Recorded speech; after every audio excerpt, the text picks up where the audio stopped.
이제 길었던 산상수훈의 마지막을 향해 나아가고 있어요. 오늘 본문은 산상수훈의 본론 중에서도 이 본론의 마지막 소결론에 해당하는 본문입니다. 자, 이웃과의 관계에서 온전할 것을 가르치는 B 다시 파트는 크게 두 가지 주제를 다룬다고 했습니다. PPT를 좀 보여주세요. 그중 첫 번째는 우리가 지난주에 살펴본 것처럼 형제를 심판하고 정죄하는 태도에 대해서죠. 사실 지난주 설교를 듣고 완벽히 동의가 안 된 지체들도 덜어 있었을 것입니다.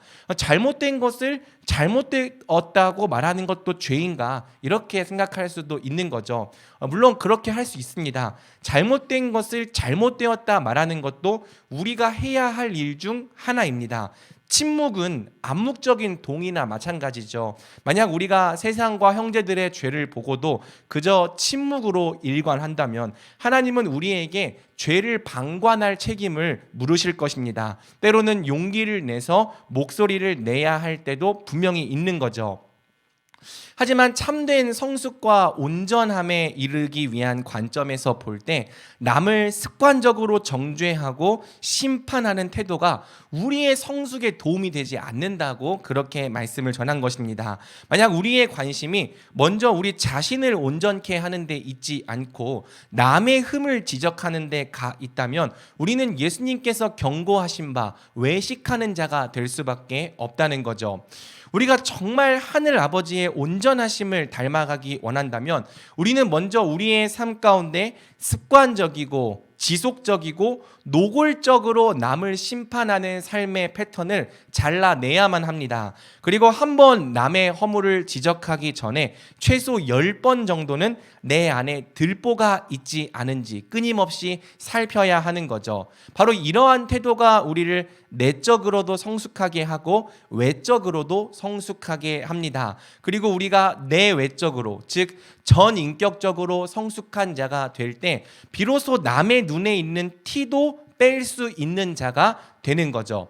온전케 된 존재로 형제를 온전케 하고 또 회복된 존재로 세상을 회복시키는 자들이 하나님의 백성입니다. 먼저 우리 안에 들보가 제거될 때, 그래서 우리의 전인이 통합적으로 성숙해질 때, 우리 안에 있는 하나님의 형상이 온전해질 때 우리가 비로소 세상을 고치고 회복시켜 나가는 온전한 빛과 소금 역할을 감당하게 될 것입니다. 또 우리가 하나님의 법을 실제로 구현하는 온전한 자가 되기만 한다면 말로 다 설득할 수 없는 사람들에게도 영향력을 끼칠 수 있는 거죠. 비록 말로는 설득할 수 없고 말로는 이해시킬 수 없을지라도 여전히 삶으로는 말할 수 있기 때문입니다. 우리가 옳다고 믿는 복음의 진리를 묵묵히 삶으로 살아낸다면 우리의 삶으로 우리가 믿는 복음의 진가를 그들에게 입증할 수 있는 거죠. 그러므로 사랑하는 청년부 여러분, 심판은 하나님께 맡기고 남의 티를 지적하기에 앞서서 먼저 끊임없이 자기 자신을 살피는 우리가 됩시다. 그리고 우리 안에 있는 이 존귀한 하늘 보화 복음의 가치를 그저 말로만이 아니라 삶으로 나타내기에 힘쓰는 자들이 됩시다. 이것이 이웃과의 관계 안에서 온전함을 이루어 가기 위해 예수님께서 명령하신 일이죠. 자, 이제 오늘 우리는 B 다시 파트의 두 번째 주제이자 본론의 소결론인 7절부터 12절을 함께 살펴보려고 합니다. 오늘 본문은 이웃과의 관계를 온전케 하는 길이 결국 하나님과의 관계에 달려있다. 특히 기도에 달려있다고 가르쳐주는 본문이죠. 하나님의 백성은 어떻게 자신의 삶 가운데 하나님의 법을 온전히 이루어 갑니까? 함께 오늘 본문을 통해 살펴보도록 하겠습니다. 자, 예수님은 산상수훈의 본론부를 마치면서 다음과 같이 말씀하십니다. 우리 7절부터 8절을 함께 읽어보겠습니다. 시작. 구하라 그리하면 너희에게 주실 것이요 찾으라 그리하면 찾아낼 것이요 문을 두드리라 그리하면 너희에게 열릴 것이니 구하는 이마다 받을 것이요 찾는 이는 찾아낼 것이요 두드리는 이에게는 열릴 것이니라. 아멘. 자, 구하라 찾으라 두드리라. 줄여서 구차뜨라고도 부르는 이 오늘 말씀은 굉장히 사실 유명한 말씀이고요. 기도의 중요성을 강조할 때 폭넓게 인용되는 본문이죠. 어떤 기도든지 일단 열심히 구하고 열심히 찾고 열심히 두드려라. 이렇게 기도의 열정을 강조할 때 많이 사용되는 본문입니다. 그렇게 이해하고 그렇게 사용해도 괜찮습니다. 어떤 기도든지 일단은 기도를 하는 것 자체가 중요하기 때문이죠. 만약 우리가 이 말씀을 있는 그대로 믿고 열심히 기도한다면 우리는 이 말씀에 약속된 상을 받을 겁니다. 저도 그렇게 믿고 기도하고 있습니다. 그러니 여러분도 그렇게 기도하면 됩니다. 구하라, 그리하면 주실 것이요. 찾으라, 그리하면 찾아낼 것이요. 두드리라, 그리하면 열릴 것이다. 믿고 기도하는 자에게는 반드시 그 믿음에 합당한 상이 있는 거죠. 자, 한편 우리는 강해라는 방식으로 산상수훈을 배워가고 있습니다. 이 강해라고 하는 설교 방식은요, 성경의 원 의미와 문맥을 파악해 가면서 본문을 해석하고 적용해 가는 설교 방식입니다. 우리가 문맥과 상관없이 딱 이 말씀만 떼서 이해할 수도 있지만 우리는 지금 산상수훈이라고 하는 전체 큰 문맥 안에서 말씀을 배워가고 있는 거죠. 여러분, 다시 말하지만 오늘 본문은 산상수훈 본론 파트의 소결론입니다. 그러니까 본론을 마무리하는 부분이라는 거죠. 그렇다면 오늘 본문 역시 산상수훈의 전체 주제 안에서 이해될 필요가 있다는 거예요. 자, 산상수훈은 이미 주기도문을 통해 기도의 중요성을 강조했죠. 그렇다면 구하고 찾고 두드리라는 말씀도 우리가 6장에서 배웠던 주기도문과 관련이 있는 겁니다. 자, 병행 본문인 누가복음을 보면 이 관계가 더욱 잘 드러납니다. 마태복음에서는 주기도문과 오늘 본문이 서로 떨어져 있어요. 주기도문이 6장에 있고 또 이 본문이 7장에 있죠. 그런데 병행 본문인 누가복음을 보면은 이 주기도문과 오늘 말씀이 붙어 있습니다. 그러니까 누가복음에서 예수님은 주기도문을 가르친 다음에 한 가지 비유를 말씀하시고 바로 이 말씀으로 구하고 찾고 두드리라 말씀하시는 거죠. 이는 단지 어떤 기도든지 무조건 구하고 찾고 두드리면 다 된다는 것이 아니라 주기도문과 같은 기도로 구하고 찾고 두드려야 할 것을 강조하신 겁니다. 자, 그렇다면 대체 주기도문으로 구하고 찾고 두드린다는 것이 무슨 의미인가? 우리가 주기도문을 이제까지 상당히 길고 좀 복잡하게 배웠지만 주기도문의 핵심 청원은 제3청원과 제4청원입니다. 한번 PPT를 보여주시겠습니까? 제3청원은 당신의 뜻이 이루어지게 하소서라는 청원이죠.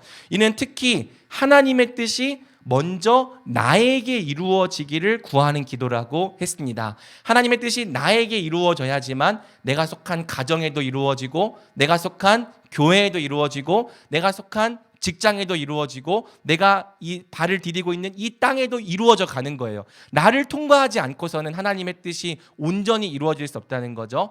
또 제4청원은 일용할 양식을 주옵소서인데 이 기도가 단순히 물질적인 필요만 구하는 기도가 아니라 오늘 우리가 존재에 합당하게 살아가기 위한 모든 필요를 다 간구하는 기도라고 우리는 그렇게 배웠습니다. 자, 제3청원은 하나님을 위한 청원이고요. 제4청원은 우리를 위한 청원인데요. 이 두 청원이 서로 긴밀하게 연결되어 있다는 거예요. 하나님의 이름이 거룩히 되고 하나님의 나라가 임하려면 먼저 나에게 뭐가 이루어져야 됩니까? 하나님의 뜻이 이루어져야 하는 거죠. 먼저 나에게 하나님의 뜻이 이루어지지 않고서는 나를 통해 하나님의 나라가 임하는 것도 불가능하고요. 나를 통해 하나님의 이름이 거룩히 여김받는 것도 불가능한 겁니다. 자, 하지만 문제가 뭐예요? 우리 안에는 하나님의 뜻을 온전히 행하기 위한 충분한 자원이 없다는 겁니다. 우리가 영적으로 가난하더라는 거죠. 그래서 제3청원이 반드시 제4청원으로 이어지는 겁니다. 오늘 우리에게 일용할 양식을 주옵소서. 오늘 우리가 하나님 백성이라는 이 존재에 합당하게 살아가기 위한 모든 필요를 채워주시옵소서. 지혜가 없다면 지혜를 더해 주시고 용기가 없다면 용기를 더하여 주옵소서. 사랑이 없다면 사랑을 주시고 죄와 싸울 능력이 없다면 죄를 이길 능력을 더하여 주소서. 이처럼 하나님의 뜻을 내게 온전히 이루기 위한 기도, 바꿔 말하면 내 삶 속에 하나님의 법을 온전히 온전히 이루어 가기 위한 기도, 그게 주기도문인 겁니다. 제 3청원만 이루어진다면 제 1청원이랑 2청원은 자연스럽게 이루어질 거예요. 그리고 사실 제 5청원과 6청원은 일용할 양식을 주옵소서라고 기도하는 제 4청원, 3청원 안에 4청원 안에 다 담기는 거죠. 그래서 주기도문의 모든 간구 중에서도 이 두 기도, 두 개의 기도, 뜻이 이루어지게 하옵소서랑 일용할 양식을 주옵소서가 주기도문의 핵심이라는 겁니다. 자, 산상수훈의 전체 주제는 다음의 두 말씀으로 요약된다고 했죠. 먼저는 마태복음 5장 17절입니다. 내가 율법이나 선지자를 폐하러 온 줄로 생각하지 말라. 폐하러 온 것이 아니요 완전하게 하려 함이라. 예수님은 율법을 폐하러 오신 것이 아니라 도리어 완성하러 오셨다. 즉 하나님의 법을 완성하러 오셨다. 예수님이 우리를 위해 십자가에 달려 죽으신 것은 우리가 은혜를 핑계로 막 하나님의 법을 멸시하고 방종하는 그런 백성 되게 하시려는 것이 아닙니다. 도리어 예수님은 율법을 참된 의미로 완성하는 백성, 하나님의 법을 따라 거룩한 사랑의 삶을 사는 그런 백성을 세우시고자 십자가에 달려 죽으신 거죠. 자, 이때 율법을 참된 의미로 완성한다는 것은 절대 바리새인이나 서기관들처럼 종교적이고 형식적으로 규율을 지킨다는 뜻이 아닙니다.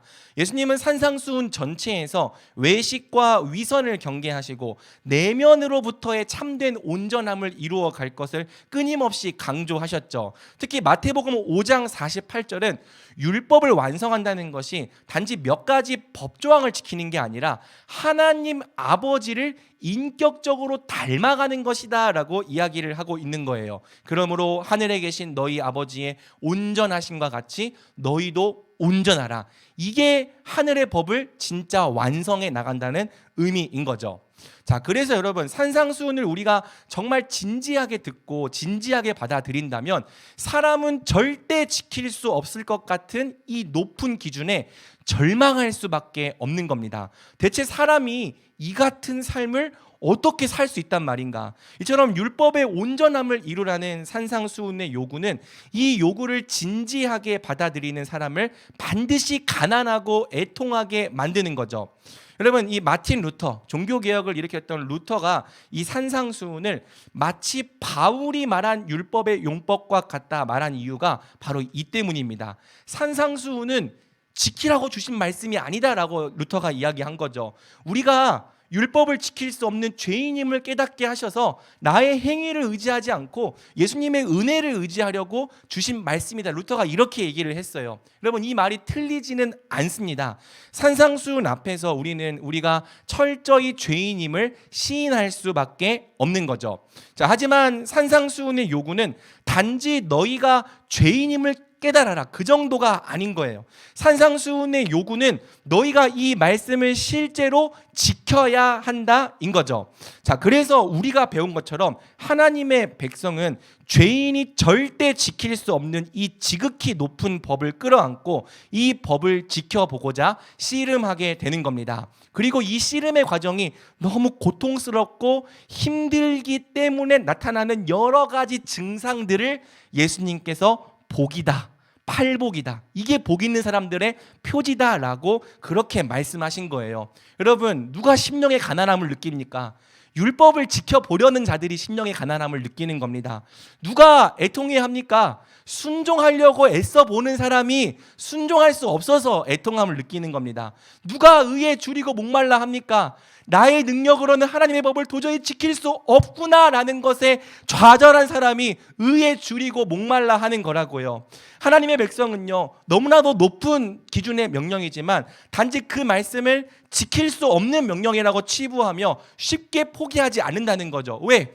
예수님께서 이렇게 말씀하셨어요. 너희가 나를 사랑하면 나의 계명을 지키리라.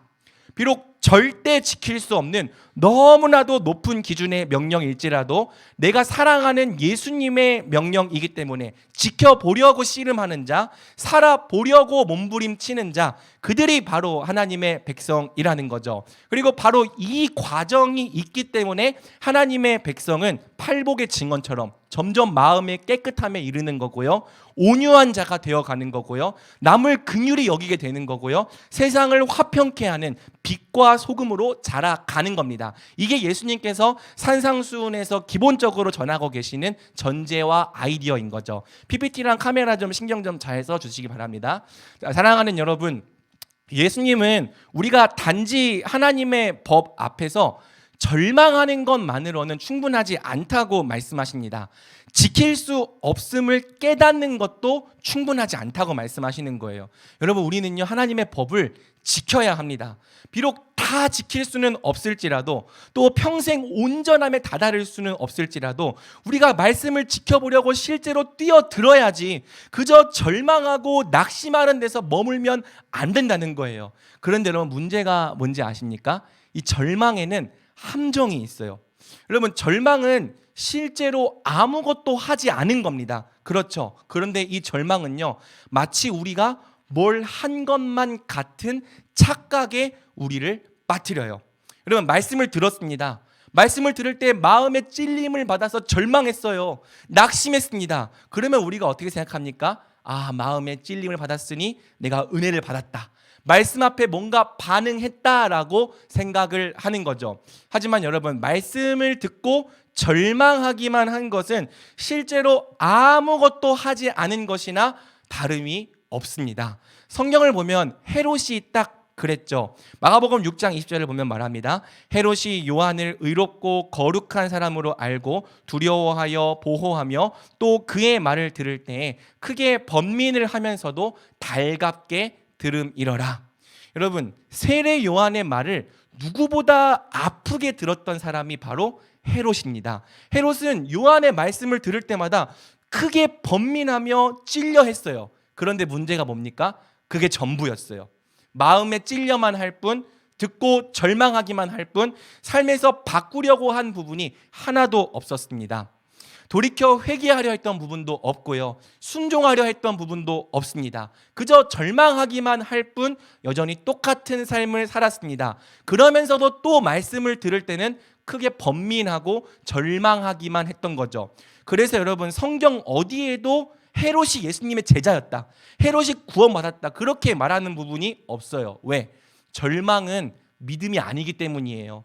절망은 분명 참된 믿음에 이르는 중요한 한 단계는 될 수 있을지라도 절망 자체는 믿음도 순종도 뭣도 아니더라는 거죠. 여러분, 착각하면 안 됩니다. 절망한 것은요, 실제로 아무것도 안 한 거예요. 여러분, 만약 절망이 곧 믿음이었다면 절망한 사람마다 다 구원받았을 겁니다. 절망이 곧 순종이었다면 절망한 사람마다 다 삶이 변했을 겁니다. 하지만 그렇지 않죠. 절망하는 사람은요, 절망만 할 뿐 예수님을 믿는 믿음으로 한 걸음도 나아오지 않습니다. 삶을 돌이키는 회개도 하지 않고요, 말씀을 따르려는 순종 시도조차 해보지 않습니다. 그래서 말씀을 들을 때 그저 절망만 하고 그 외 어떤 반응도 하지 않는 사람은요, 아무리 절망하고 또 절망하고 또 절망하고 마음에 찔려 해도 삶이 바뀌지 않는 거예요. 그럼 여러분, 대체 어떻게 해야 합니까? 당장 명령에 순종은 못하겠습니다. 당장 말씀대로 사랑도 못하겠고 용서도 못하겠습니다. 어떤 섬김도 못하겠고 당장 주의 나라를 위해서 뭔가 대단한 일도 못하겠습니다. 이처럼 순종할 능력이 없는 우리가, 사랑할 자신도 없고 주의 일에 뛰어들어 볼 용기도 없는 우리가 대체 절망 외에 뭘 할 수 있다는 말입니까? 예수님께서 주신 답이 이겁니다. 기도해라. 지금 당장 너희가 뭘 할 수 없다면 일단은 기도부터 시작하라고 예수님께서 말씀하시는 거죠. 그렇습니다. 사랑하는 여러분, 하나님 백성은 대체 왜 기도해야 될까요? 또 하나님 백성의 기도가 다른 종교와 다른 점이 뭘까요? 많은 이유가 있고 많은 부분이 다르지만, 또 오래 설명했지만, 근본적으로 하나님의 백성은 내 뜻을 이루기 위해서가 아니라 하나님의 뜻을 이루기 위해서 기도한다는 점이 가장 다른 겁니다. 여러분, 세상은 다 자기 뜻을 이루기 위해 기도해요. 아무리 열심히 기도할지라도, 아무리 많은 정성을 들일지라도 결국 그 목적은 자기 자신 자신밖에 없습니다. 세상은 내 뜻을 이루기 위해, 내가 원하는 것을 얻기 위해, 즉 나를 위해 기도한다고요. 하지만 하나님 백성의 기도는요, 딱 한 구절로 절대적인 차이를 드러냅니다. 그게 누가복음 22장 42절이라고 했죠. 같이 읽어볼까요? 시작. 그러나 내 원대로 마시옵고 아버지의 원대로 되기를 원하나이다. 길게 설명할 거 없이 이 한 절이면 다른 게 확연히 드러납니다. 내 원대로가 아니라 아버지 원대로 되게 하여 주옵소서. 내 뜻이 아니라 아버지의 뜻이 이루어지게 하여 주옵소서. 이게 주기도문이라고 했죠. 이처럼 하나님 백성은요, 내 뜻을 관철하기 위해서가 아니라 오히려 내 뜻을 꺾고 자기를 부인하기 위해서 기도한다는 거예요. 내가 왕으로 군림하는 내 나라를 무너뜨리고 아버지의 나라가 세워지게 하기 위하여 기도의 자리로 나아가더라는 거죠. 바로 이 부분이 다른 종교와 가장 다릅니다. 기독교의 기도는요, 자기를 부인하기 위한 기도, 순종할 능력을 얻기 위한 기도입니다. 여러분, 바로 이런 의미에서 성경은 기도를 은혜의 방편이라고 불러요. 여러분, 만약 기도가 내 소원을 성취하기 위한 수단이었다면 기도를 은혜의 방편이 아니라 소원 성취의 방편이라고 불렀을 거예요. 그렇게 생각하는 쟤들 많죠. 요즘 가족도 건강하고 하는 일 다 잘 되면 전 기도 제목이 없는데요, 기도할 게 없어요, 이렇게 얘기하는 사람들이 있습니다. 왜? 기도를 소원 성취의 방편이라고 생각하기 때문에. 하지만 여러분, 성경이 기도를 소원 성취의 방편이 아니라 은혜의 방편이라고 부르는 이유는 바로 기도가 자기를 부인하고 말씀에 순종할 은혜를 공급받기 위한 수단이기 때문입니다. 여러분, 사도행전 2장 42절을 보면 은혜의 방편 세 가지가 다 등장을 하는데요, 말씀, 기도, 성례 또는 성도의 교통이 이 은혜의 방편 세 가지입니다. 자, 이 사도행전 2장 42절부터 47절은 교회가 이 은혜의 방편을 충성되게 사용할 때 결국에는 하나님의 뜻에 순종하게 되었다, 그렇게 증언을 하고 있는 거죠. 그들이 사도의 가르침을 받아 서로 교제하고 떡을 떼며 오로지 기도하기를 힘쓰니라. 믿는 사람이 다 함께 있어 모든 물건을 서로 통용하고 또 재산과 소유를 팔아 각 사람의 필요를 따라 나눠주며 날마다 마음을 같이하여 성전에 모이기를 힘쓰고 집에서 떡을 떼며 기쁨과 순전한 마음으로 음식을 먹고 하나님을 찬미하며 또 온 백성에게 칭송을 받으니 주께서 구원받는 사람을 날마다 더하게 하시니라. 우리가 보통 44절부터 47절만 떼서 보면서 야, 이게 이상적인 기도의 교회의 모습이지, 그런데 이런 교회를 우리가 어떻게 만들 수 있어, 막 이렇게 절망하는데요, 요 앞에를 같이 읽어야 되는 거예요. 이 세 가지를 잘할 때 말씀, 사도적인 말씀, 그리고 기도, 또 성도의 교통을 충성되게 잘 사용할 때 아래와 같은 일들이 일어났다는 겁니다. 왜? 이 세 가지가 하나님으로부터 은혜를 공급받는 수단이기 때문이죠. 여러분, 이해가 됩니까? 기독교의 기도는요, 순종하기 위한 기도입니다. 내 뜻을 꺾고 하나님의 뜻을 이루기 위한 기도입니다. 자기를 부인하고 주의 나라를 세우기 위한 기도입니다. 이것이 바로 먼저 그의 나라와 그의 의를 구한다는 의미이기도 한 거죠. 자, 그러니 여러분, 역으로 기도하지 않는다는 것이 어떤 의미인지 아십니까? 기도하지 않는다는 것은요, 나는 주님의 말씀대로 살 마음이 없다라고 말하는 것이랑 조금도 다르지 않습니다. 입으로 뭐라 말하든지 기도하지 않는다는 것 자체가 나는 주의 말씀대로 살고 싶은 마음이 없습니다 라는 그 마음을 온 몸으로, 온 삶으로 입증하는 거라고요. 여러분, 정말 주의 말씀대로 살고 싶었다면 기도라도 했을 겁니다. 당장 순종할 수는 없을지라도 애통해하며 은혜라도 구했을 겁니다. 하지만 말로는 유창하게 주의 뜻대로 살고 싶어요, 주님을 따르고 싶어요 말할지라도 기도조차 하지 않는다는 것은요, 애초에 주의 말씀대로 살 마음이 없다는 뜻이라고요. 여러분, 말은요, 누구나 다 할 수 있습니다. 다른 일도 그렇지 않습니까?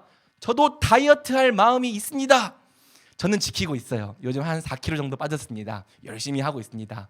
자, 뭐 아무도 이렇게 칭찬해주지 않네요. 열심히 하고 있어요. 근데 보통 우리가 다이어트 한다라고 말할 때 여러분, 그게 그냥 말로만 끝나는 경우가 많아요. 운동을 하는 것도 아니고 식단을 하는 것도 아니고 심지어 먹는 양을 줄이는 것조차 아니라면 그 커피 위에다가 휘핑크림을 이따만큼 올려갖고 먹고 있다면 여러분, 정말 그게 다이어트 하는 사람의 마음이 맞습니까? 여러분, 또 다른 일이 있어요. 저는 공부할 마음이 있습니다. 여러분, 공부한대요. 책상에 앉아 있는 것도 아니고 앉아서 유튜브만 보고 또 컴퓨터로 게임만 하고 있다면 정말 그 마음이 진짜냐고요. 여러분, 저도 순종하고 싶은 마음은 있습니다. 마음은 있을 수 있죠. 그런데 여러분, 그걸로는 아무것도 일어나지 않습니다. 기도하지 않는다는 것 자체가 정말 그 마음의 거짓됨을 이야기를 해주는 거예요. 주님을 따르고 싶어요 말은 하면서 기도는 하지 않는다면 사실 주님을 따르고 싶은 마음이 거의 없는 것이나 다름이 없다고요. 만약 말은 유창하게 하면서도 기도로 은혜를 구하는 시간이 삶 속에 단 1분도 없다면 제가 단언합니다. 그 사람은요, 언제까지나 주님을 따르지 못할 겁니다. 왜? 그 사람에게는 순종할 거야 라는 말이 살 뺄 거야, 공부할 거야 라는 말과 거의 다름이 없기 때문이죠. 사랑하는 여러분, 예수님께서 가르쳐 주시는 게 이겁니다. 순종하기 어렵다면 제발 기도라도 시작하십시오. 하나님께서 우리의 수준을 다 아세요. 당장 우리에게 아프리카 가라고 하지 않으시고요, 순교하라고 안 하십니다. 주를 위해 죽으라고 안 하신다고요. 지금 우리 믿음의 수준으로는 날기는커녕 단 한 걸음조차 떼기 어렵다는 사실을 하나님께서 누구보다 잘 알고 계십니다. 하지만 하나님은 다만 우리가 기도라도 시작하기 원하시는 거죠. 기도는 손해볼 게 없잖아요. 기도는 실패할 염려도 없잖아요. 비록 당장 순종하기는 어려울지라도, 비록 당장 나를 부인하기는 어려울지라도 일단은 하나님 앞에 나와 기도라도 시작하라는 겁니다. 왜? 우리가 어떤 문제로든지 기도하기 시작한다면, 내가 할 수 없는 문제를 하나님께 갖고 나아가기만 한다면 언젠가는 하게 될 거기 때문이에요. 여러분, 이번에 PSP를 들으면서도 선교사님들이 계속 강조하셨던 것은 일단은 기도부터 시작하라는 것이었습니다.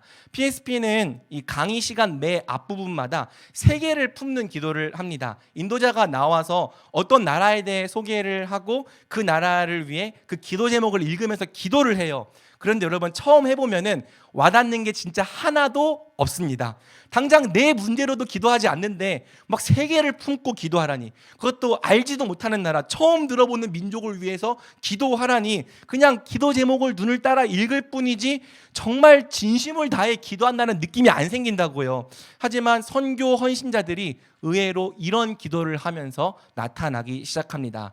우리 PSP 수료한 지체들 이번 주 월요일에 다 수료했는데요, 또 이번에 또 저번에 수료한 지체들 다 경험해 봤겠지만 일단 기도하기 시작하면은 처음에는 어색해도요, 어느 순간 마음이 조금씩 생깁니다. 신기하죠? 관심이 생겨요. 그리고 작게나마 이 하나님의 목적에 동참하고 싶은 마음이 생깁니다. 왜?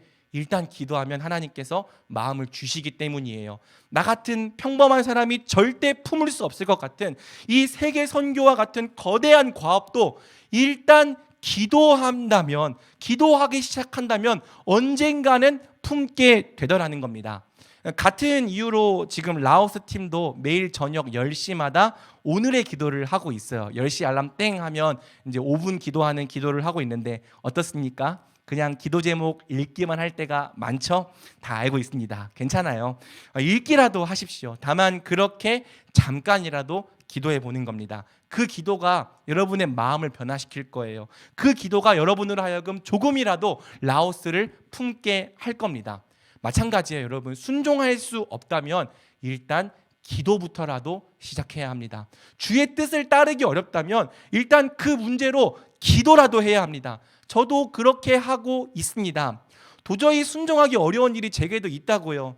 도저히 사랑하기 어려운 사람이 제게도 있고요. 도저히 용납하기 어려운 사람이 제게도 있습니다. 도저히 용기를 내기 어려운 일도 저에게 있다고요. 하지만 일단은 기도하는 거죠. 당장 내가 내 손과 발로 행동으로 옮기지는 못할지라도 일단은 기도하는 겁니다. 기도할 때마다 얼마나 솔직하고 처절하게 기도하는지 몰라요. 억울한 마음을 토로하기도 하고 한 걸음도 떼지 못할 것 같은 이 두려운 심정을 하나님께 토로하기도 하는 거죠. 하지만 결국 기도하다 보면요, 끝에는 어떤 기도가 나오는지 아십니까? 다시 사랑해 보겠다고 기도하게 돼요. 순종해 보겠다고 기도하게 됩니다. 용서하겠다고 기도하게 됩니다. 용기를 내 보겠다고 기도하게 됩니다. 왜? 기도 가운데 주님께서 그런 마음을 주시거든요. 이런 기도를 통해서 지금까지 얼마나 많은 산들을 넘어왔는지 모릅니다. 저는요, 기도의 능력을 진정으로 믿어요. 그래서 당장 낙심이 되고 너무나도 절망이 되는 일이 있을지라도, 또 억울하고 분노가 차오르는 일이 있을지라도, 또 순종할 용기가 전혀 안 생기는 일이 있을지라도요, 일단은 기도부터라도 하는 거죠. 여러분도 그렇게 하라는 거예요. 순종할 수 없다고요? 주님을 따를 수 없다고요? 그럴 마음이 안 생긴다고요? 그럴 수 있죠. 여러분, 우리 자연적인 본성으로는 주님 따를 마음이 절대 안 생깁니다. 우린 죄인이에요. 그러니 여러분, 적어도 기도라도 해야 되지 않겠냐는 거죠. 그 문제로 하나님을 찾아봐야 하지 않겠냐는 거죠. 아까 말한 것처럼 기도하지 않는다면요, 아무것도 바뀌지 않을 겁니다. 하지만 기도하기 시작한다면, 어떤 문제든지 하나님께 갖고 나아가기 시작한다면 거기서부터 변화는 시작된다는 거죠. 왜? 구하라, 그리하면 너희에게 주실 것이요, 찾으라, 그리하면 찾아낼 것이요, 문을 두드리라, 그리하면 너희에게 열릴 것이니, 구하는 이마다 받을 것이요, 찾는 이는 찾아낼 것이요, 두드리는 이에게는 열릴 것이니라. 약속이 있기 때문이에요. 바로 구하고 찾고 두드리는 자에게는 주신다는 약속이, 찾아낼 거라는 약속이, 열린다는 약속이 있기 때문이죠. 그러므로 우리 청년부가 이 말씀의 약속을 믿고 일단 기도부터 시작하는 공동체가 될 수 있기를 우리 주님의 이름으로 축복합니다. 자, 한편 본문에서 우리가 한 가지 더 눈여겨봐야 할 부분이 있습니다. 사실 본문에는요, 기도하라는 말이 없어요. 그저 구하고 찾고 두드리라고 되어 있을 뿐이죠. 이것을 우리가 기도로 해석한 겁니다. 그렇다면 예수님은 왜 그냥 기도하라고 말씀하시지 않고 굳이 구하고 찾고 두드리라는 이미지를 통해 말씀하신 걸까? 이 본문 자체의 묘사를 우리가 좀 주의 깊게 살펴볼 필요가 있는 거죠. 여러분, 헬라어에는 특이하게 어떤 명령의 반복성을 알 수 있는 문법이 있습니다. 우리말에는 그런 문법이 없어서 생소할 텐데요, 헬라어는 딱 문법을 보면은 이것이 한 번만 하라는 명령인지 아니면 여러 번 반복하라는 명령인지를 알 수 있는 문법이 있어요. 신기하죠? 정확한 명칭으로는 이제 부정과거 명령법과 현재 명령법이라고 하는데 기억할 필요는 없습니다. 다만 이제 부정과거 명령법은 한 번 명령, 단회적인 명령을 의미하고, 현재 명령법은 계속해서 지속해서 반복하라는 명령을 의미한다는 것만 알면 됩니다. 자, 질문입니다. 본문에 구하고 찾고 두드리라는 이 명령은 한 번만 하라는 명령으로 되어 있을까요? 여러 번 반복하라는 명령으로 되어 있을까요? 당연히 여러 번 반복하라는 명령으로 되어 있습니다. 한 번 구하고 말라는 게 아니에요. 주실 때까지 구하라는 거예요. 또 한 번 찾고 말라는 게 아닙니다. 찾아낼 때까지 찾아다니라는 겁니다. 한 번 두드리고 말라는 게 아니에요. 문이 열릴 때까지 끈질기게 두드려 보라는 거죠. 예수님은 이처럼 기도를 역동적인 이미지로 생각하는 거죠. 우리가 생각하는 기도는 눈 감고 주여 하는 거지만, 예수님 말씀하신 기도는 막 구하고 막 찾아다니고 막 두드리는 이런 역동적인 액션이 담긴 이미지로 예수님께서 기도를 설명해 주시는 겁니다. 주실 때까지 끈질기게 간구하고, 찾아다닐 때까지 끈질기게 찾아다니고, 또 문이 열릴 때까지 끈질기게 두드리는 것이 예수님이 말씀하신 기도인 거죠. 여러분, 그렇습니다. 기도를 일단 시작하는 게 먼저예요.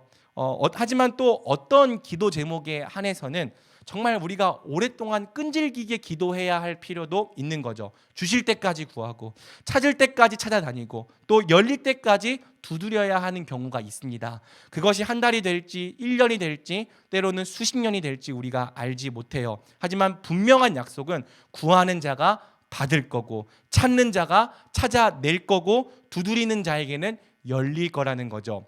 여러분, 제가 경험한 바로는요, 새신자일 때 기도 응답이 생각보다 빠릅니다. 이건 저만 경험한 게 아니고 굉장히 많은 분들이 경험한 거예요. 하나님은요, 일단 우리가 기도의 맛을 보기 원하십니다. 그래서 믿음이 어릴 때에는요, 바로 응답해 주시는 경우가 많아요.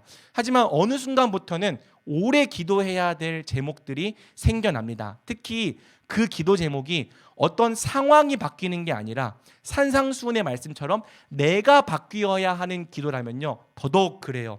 내가 거룩한 자가 되고 내가 순종한 자가 되길 원하는 기도는요, 그닥 빨리 이루어지지 않습니다. 내가 사랑하는 자가 되고 내가 성숙한 자가 되기 원하는 기도 역시 그닥 빨리 이루어지지 않습니다. 최선을 다해 기도할지라도 그 변화가 굉장히 더디게 느껴지고요, 시간이 필요하다는 거죠. 하지만 그럼에도 불구하고 분명한 하나님의 약속은 구하는 자에게, 찾는 자에게, 두드리는 자에게 하나님의 뜻이 이루어질 거라는 거예요. 그래서 예수님은 포기하지 말고 끈질기게 구하라, 끈질기게 찾으라, 끈질기게 두드리라 말씀하신 거죠. 자, 그렇다면 왜 이러한 기도가 반드시 이루어질 수밖에 없는가? 그것을 설명해 주는 게 9절에서 11절입니다. 우리 함께 읽어보겠습니다. 시작. 9절에서 11절입니다. 너희 중에 누가 아들이 떡을 달라 하는데 너희가 악한 자라도 좋은 것으로 자식에게 줄 알거든 하물며 하늘에 계신 너희 아버지께서 구하는 자에게 좋은 것으로 주시지 않겠느냐. 자, 예수님 말씀하십니다. 너희 중에 누가 아들이 떡을 달라고 하는데 돌을 주고 생선을 달라고 하는데 뱀을 줄 사람이 있겠느냐. 무슨 뜻이에요? 말 그대로 아들이 배고파서 떡 좀 달라고 하는데 그릇에 돌덩어리를 담아주면서 자, 떡이야, 돌을 떡으로 바꿔보려, 이렇게 말할 부모가 없다는 겁니다. 또 아들이 생선 좀 먹고 싶다고 하는데 어디 한번 당해봐라 하면서 냄비 뚜껑 딱 열었더니 뱀 한 마리가 튀어나오게 하는 그런 부모는 없다는 거죠. 정상적인 부모라면 떡을 구하는 아이에게 떡을 줄 겁니다. 생선을 구하는 아이에게 생선을 줄 겁니다. 예수님은 너희가 혹 악한 자라 할지라도 자기 자식에게는 좋은 것으로 줄 안다고 말씀을 하신 거죠. 그런데 하물며 그 선하신 하늘 아버지께서 구하는 자에게 가장 좋은 것으로 주시지 않겠냐는 것입니다. 사랑하는 여러분, 우리가 주님께 순종할 능력을 구하는 기도는요, 사실 주님께서 들으시기에 너무나도 좋은 기도예요. 주님을 기쁘시게 하는 기도입니다. 아니, 자녀가 자기 아버지 뜻대로 살고 싶다잖아요. 살고 싶은데 잘 안 돼서 힘들다잖아요. 그러니 아버지께 도와달라고 하잖아요. 여러분, 이런 기도를 듣고 어디 한번 당해봐라 하면서 떡 대신 돌 주고 생선 대신 뱀 주고 우리 하나님이 그런 하나님이냐는 거죠. 순종하기 힘들어하는 우리를 골탕 먹이면서 또 엄청 높은 기준의 법을 주시고 괴로워하는 우리를 막 즐기면서 막 그렇게 하나님께서 좀 이상한 분이냐는 거죠. 절대로 우리 하나님 그런 분 아니고 그러시지 않을 거라는 거죠. 오히려 우리 하늘 아버지께서는 반드시 가장 좋은 것으로 우리에게 주실 거라는 겁니다. 여러분, 사실 기도 중에서 상황을 통제하기 원하는 기도는 항상 응답받는 기도는 아니에요. 하나님, 이 대학에 들어가게 해주세요.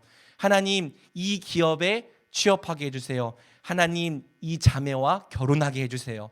여러분, 이런 기도는요, 우리가 할 수 있고 또 하나님이 응답해 주시기도 하지만 상황을 내가 원하는 대로 통제하려는 기도는요, 항상 응답받지는 못한다는 거죠. 왜? 때로는 내가 원하는 것과 하나님의 뜻이 다를 수 있기 때문입니다. 하나님이 나를 위해 더 좋다고 판단하시는 길이 있을 수 있기 때문입니다. 그래서 상황을 통제하기 위한 기도는 예스로 응답받을 때도 있지만 노로 응답받기도 하고 wait, 좀 더 기다려라로 응답받기도 하는 거죠. 하지만 여러분, 주께 순종할 은혜를 구하는 기도는 다릅니다.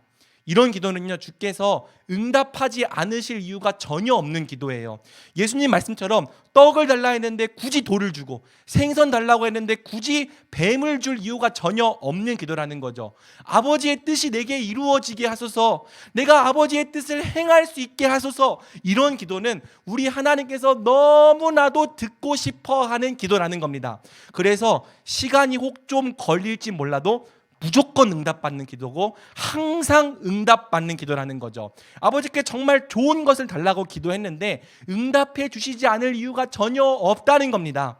여러분, 야고보서 1장 5절도 같은 말을 하죠. 너희 중에 누구든지 지혜가 부족하거든 모든 사람에게 후히 주시고 꾸짖지 아니하시는 하나님께 구하라 그리하면 주시리라. 지혜가 부족하거든 구하라 그리하면 주시리라. 그냥 주시는 게 아니라 후하게 주시리라. 여러분, 지혜만 구합니까? 모든 것을 다 구할 수 있죠. 사랑이 부족하거든 구하라 그리하면 주시리라. 용기가 부족하거든 구하라 그리하면 주시리라. 능력이 부족하거든 구하라. 그리하면 주시리라. 꾸짖지 아니하시는 하나님께서 너희에게 후하게 주시리라. 넘치게 주시리라.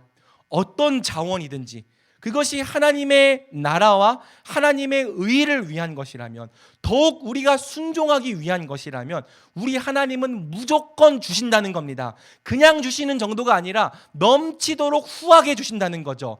그러니 여러분, 사실 기도 중에는요 100% 응답받는 기도도 존재합니다. 어떤 기도입니까? 주여 의에 줄이고 목마릅니다. 제가 주님의 뜻대로 살게 해주십시오. 이런 기도는 무조건 응답받는다고, 항상 응답받는다고 주님께서 약속하시는 겁니다. 그들이 배부를 것이니라. 여러분, 병행 본문인 누가복음은요 아버지께서 주시는 가장 좋은 것을 아예 다음과 같은 표현으로 명시를 해놨어요. 우리 누가복음 11장 13절을 함께 읽어볼까요? 시작. 너희가 악할지라도 좋은 것을 자식에게 줄 줄 알거든 하물며 너희 하늘 아버지께서 구하는 자에게 성령을 주시지 않겠느냐 하시니라. 아멘.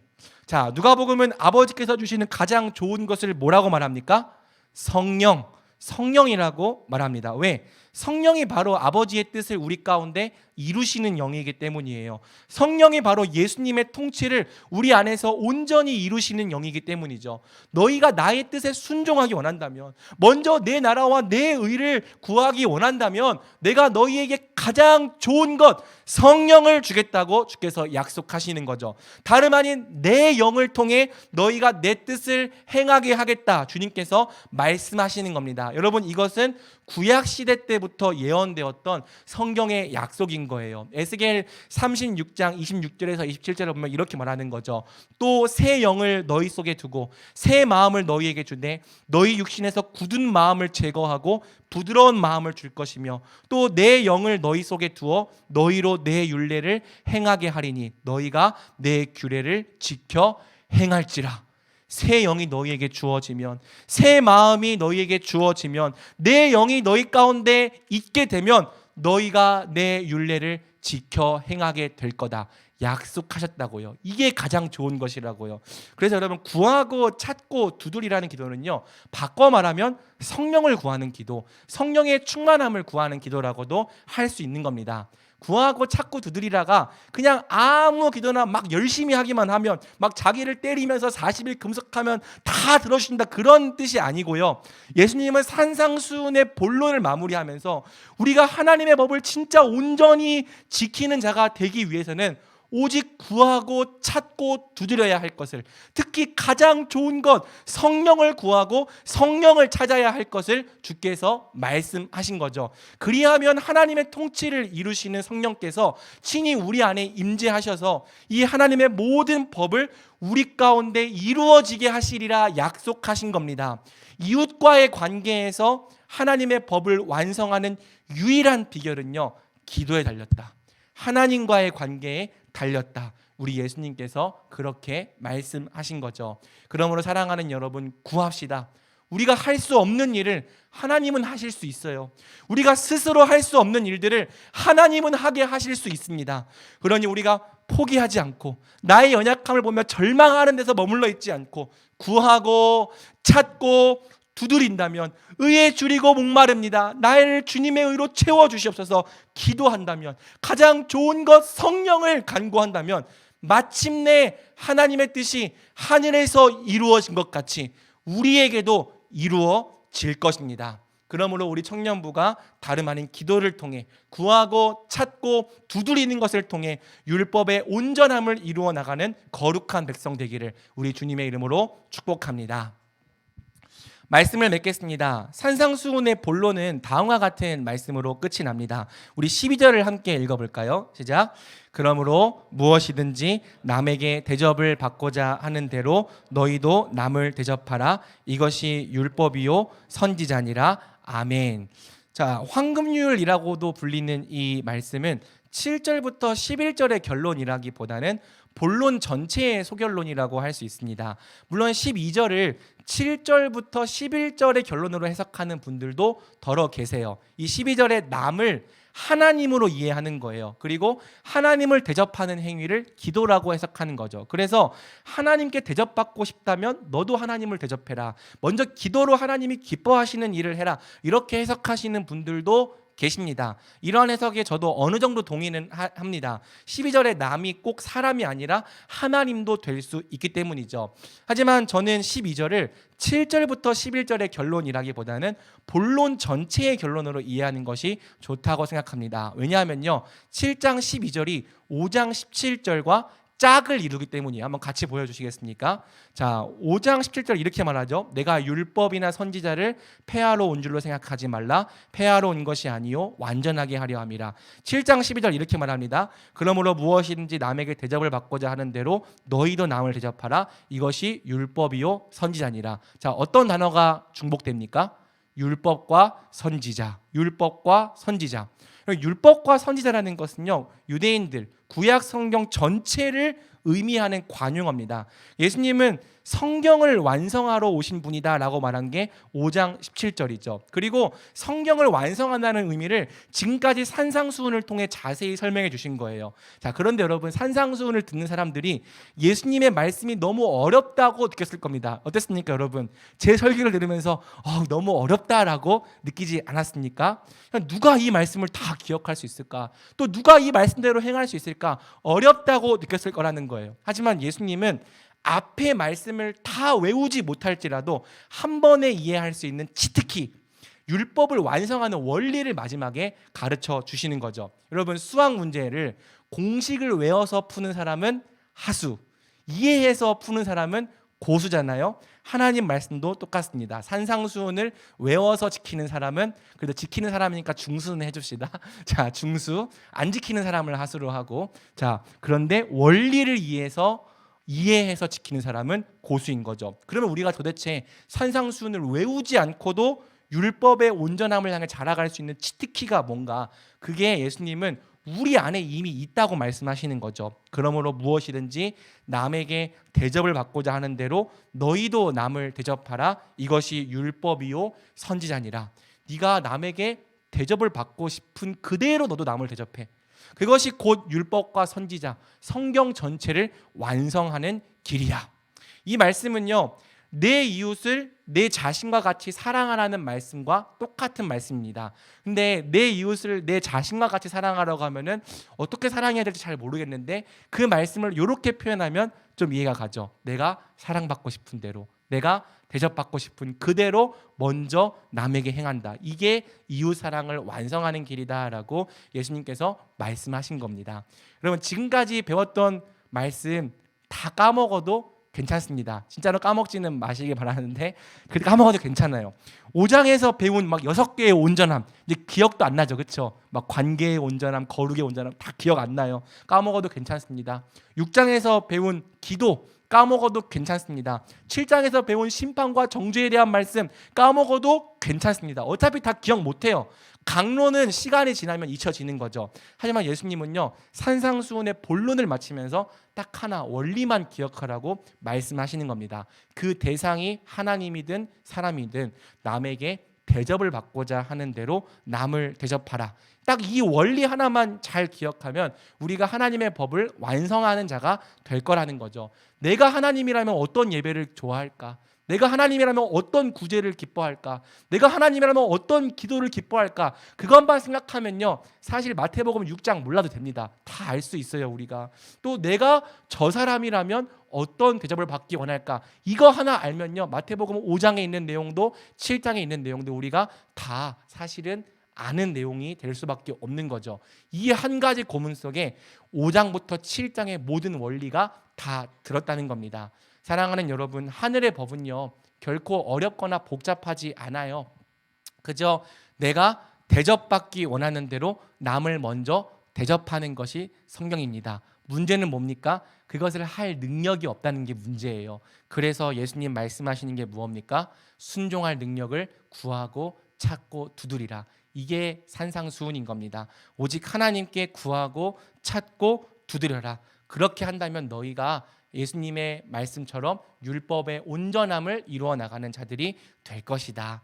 그러니 사랑하는 여러분, 우리가 주의 말씀에 순종합시다. 그리고 순종하기 위하여 끊임없이 구하고 찾고 두드리는 자들이 됩시다. 우리 청년부가 날마다 함께 기도함으로 성령의 충만함을 받는 공동체가 되기를, 그래서 산상수훈의 모든 말씀을 바로 우리의 삶 가운데 이루어 나가는 공동체가 되기를 우리 주님의 이름으로 간절히 축복합니다. 아멘.